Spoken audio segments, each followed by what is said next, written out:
The newest RFO sa Quezon City, walking distance sa Kamuning MRT Glam Residences ng SMDC.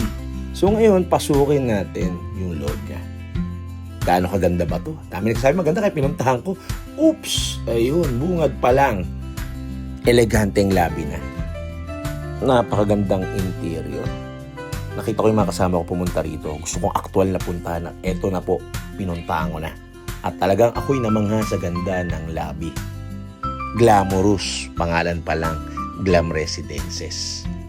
Makikita nyo yung front desk niya pa lang, di ba? Ganda na ng pagkaka-interior at high ceiling at may mga chandelier pa. Yung maubusan ng upuan dito, ang daming tambayan. Ayan. So ito yung elevator. Diyan pa lang, di ba? Buhay na buhay na. At meron pa siya dito parang working space. Ayan. Diba? Different angle ng tambayan. Ang sarap, diba? Ayan, gusto mo mag-laptop, pwede dito.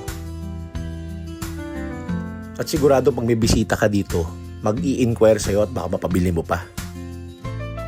Yung napakaganda ng Glam Residences, diba? Para kang nasa sobrang eleganteng 5-star to 6-star hotel. Pasyalan natin, akyatin natin yung mga unit. Sinabay ko na rin sa pagpunta rito yung kliyente ko. Nag-tripping din at sa totoo lang na bentahan ko at namangha kasi dito sa Glam Residences. Actually, 3 unit ang kinuha at 5 parking. Eto, sinimulan natin yung 1 bedroom. Ganyan-ganyan ang turnover sa'yo ng unit. Diba? Ayan, may space ng living room at ito yung kanyang 1 bedroom. Privacy. Yun, ito yung view niya. At syempre, iba naman gusto may balcony.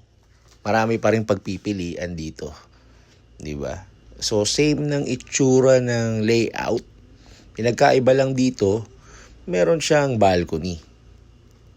Diba? So, meron kami mga unit na semi-furnished kasama lahat ng appliances. Selected. Ayan yung balcony niya. Diba? Pili ka na lang gusto mong view. Makapaisip ka kung papaupahan mo o titirahan mo to eh. Puntahan natin yung may gamit na. So, ito yung mga basic interior lang. Ito yung 1 bedroom. Makikita nyo, napaka-basic. Hindi mo kailangan pabonggahin. Kasi may uupa-tuupa sa'yo. Diba? May washing machine. Ayan na po. Yung sala at may kama. At ito yung mas malaking unit. Medyo mas pricey to. Pero kung titignan mo, komportable ka sa luwag. Ayan. Iba yung forma niya, diba? Mas malaki yung sala. Ang ganda pag may gamit na, di ba? Makakuha ka ng idea sa interior. Ito yung master bedroom. Ayan. Yung view mo, swimming pool. Napakaganda, di ba?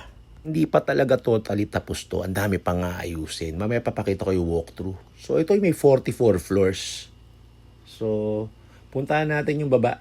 Ayan. Nandyan yung fitness center at yung mga event place. Diba? May tambayan din yan, daming pwestuhan. Ang daming pwede mong tambayan, diba? Ganun kay SMDC. At ayan yung kanyang amenity side by side. Yung kanina yung pinakita ko, ito naman yung isa. Ayun. Paano na lang pag natapos to, diba? May mga tinatanim pang halaman niya pa mukhang buhay na buhay. So, patignan natin yung walkthrough. Makikita nyo yung kalalabasan ng Glam Residences. Ganyan na ganyan po. 44 floors. Ayan po yung kanyang commercial space. Ito po yung sa harap ng EDSA. Ayan, busy-busy ang EDSA. At alam natin, napakagandang location nito. Malapit sa MRT station. At ito, tignan nyo. Before and after. Ganyang kalalabasan ng amenity area. May playground. May jogging pad pa nga siya eh. Diba? Pwede kang magpa-jogging-jogging kahit medyo hindi ganun kalayo. Ikot-ikot ka. At ito yung grand lobby. Makita naman natin kanina, diba? Ayan. Kung ano yung itsura, minsan baka mas maganda pa para sa'yo. Depende sa yung panlasa. Boom! Talagang, akala nga nung iba yung video na to, akala nila AI lang. Pero, totoo po yan. Ito po, may function hall. Yun po yung kanina sa taas. Kasama ng fitness center. Kumpleto po gamit ni SMDC. Subok na subok yan. Dati akong fitness trainer. Nakita ko ng mga ibang project. Kumpleto ang gamit. Swimming pool. Diba sabi ko, bubuhayin. Gagawing green na green. Ganyan po kalalabasan ng Glam Residences. Pag tumubo na po yung mga halaman. Diba? Ganyan na ganyan po. Hindi po siya yung kanina medyo patay pa siya sa mata eh. Pag natapos tong amenity area, excited ako. So ito lang po ay isang update. Latest update. ngayong January 2026. Look at the amenity, very Instagrammable. At meron pa dyan yung maganda sa taas. Yun yung roof deck. Pag nakita nyo yung roof deck niya, natapos yun, tambayan na naman. Diba? Ang daming pwedeng pwestuhan, diba? Ang ganda. Alagang-alaga ng Green Mist. Siya yung nag-aalaga ng property natin. Overall. Kahit sa yung ibang SMDC ka magpunta, makikita yung swimming pool talaga napakalinis. Pati lobby, lahat. Alagang-alaga. Ayan po yung sinasabi ko sa inyo, yung sky lounge sa roof deck, sa penthouse. Ganyan po ang itsura.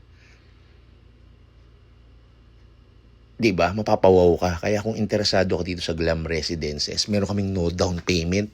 Pero kung gusto mo ng tirahan, madali lang, malaki yung mga discounts namin ngayon January, pero pwede magbago. Kaya please like and subscribe my channel. Kaya kung interesado ka, may number naman akong binigay kanina at nasa caption. Thank you.